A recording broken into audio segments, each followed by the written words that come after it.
തമിഴകത്തെ ഞെട്ടിച്ചിരിക്കുകയാണ് നടൻ ജയൻ രവിയുടെ വിവാഹമോചനം.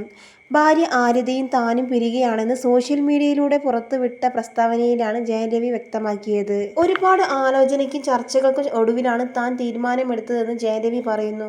2009 ഇരുവരും വിവാഹിതരായത്. 2 ആൺമക്കളും ഇവർക്ക് പിറന്നു. കഴിഞ്ഞ വർഷം വരെയും വളരെ സന്തോഷത്തോടെയാണ് ജയൻ രവിയും ആര്യതയും പൊതുവേദിയിൽ കണ്ടത്. പല ഇന്റർവ്യൂകളിലും ഇവർ ഒരുമിച്ചെത്തിയിരുന്നു. അന്ന് ജയൻ രവിയെ പുകഴ്ത്തിക്കൊണ്ട് ആരതി പറഞ്ഞ വാക്കുകളാണ് ഇപ്പോൾ ശ്രദ്ധ നേടുന്നത്. ഭർത്താവ് എന്ന നിലയിൽ ജയൻ രവിക്ക് താൻ 100 മാർക്ക് നൽകുമെന്ന് ആരതി പറഞ്ഞു. ഗർഭിണിയായിരിക്കെ എനിക്ക് അസുഖം വരുമ്പോഴും വാശി കാണിക്കുമ്പോഴുമെല്ലാം ജയൻ രവി തന്നെ മനസ്സിലാക്കി ഒപ്പം നിന്നെന്ന് ആരതി പറഞ്ഞു.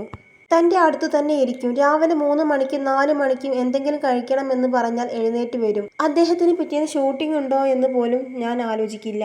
തനിക്കൊപ്പം വന്ന ശേഷം 5 മണിക്ക് കിടന്നുറങ്ങും. രാവിലെ ഷൂട്ടിങ്ങിന് പോകും. അദ്ദേഹത്തെ പോലെ ആയിരിക്കണം എല്ലാ ഭർത്താക്കന്മാരുമെന്ന് താൻ ആഗ്രഹിക്കുന്നു എന്നും ആരതി പറഞ്ഞു. 1 വർഷം മുമ്പാണ് ജയൻ രവിയെ ഇത്രമാത്രം പുകഴ്ത്തി ആരതി സംസാരിച്ചത്. കഴിഞ്ഞ കുറച്ച് മാസങ്ങൾക്കുള്ളിലാണ് ദമ്പതികൾക്കിടയിൽ പ്രശ്നങ്ങൾ ഉണ്ടായി എന്നാണ് സൂചന. രവി വളരെ പൊസസീവ് ആണെന്നും ആരതി അന്ന് പറഞ്ഞു. ഞാൻ എൻ്റെ അമ്മയോട് സംസാരിച്ചാൽ പോലും അദ്ദേഹം പൊസസീവ് ആകും. നീ അമ്മയോട് ഇത്രയും ചിരിച്ച് സംസാരിക്കുന്നുണ്ടല്ലോ, എന്നോട് നീ ഇങ്ങനെ സംസാരിക്കാറില്ലല്ലോ എന്നൊക്കെ ജയൻ രവി പറയും എന്ന് ആരതി പറയുന്നു. വിവാഹ ജീവിതത്തിന്റെ ആദ്യ വർഷങ്ങളിൽ തനിക്ക് ഇൻസെക്യൂരിറ്റി ഉണ്ടായിരുന്നെന്നും ആരതി രവി പറഞ്ഞു. എന്നാൽ പിന്നീട് അങ്ങനെ തോന്നാനുള്ള അവസരം അദ്ദേഹം ഉണ്ടാക്കിയില്ല.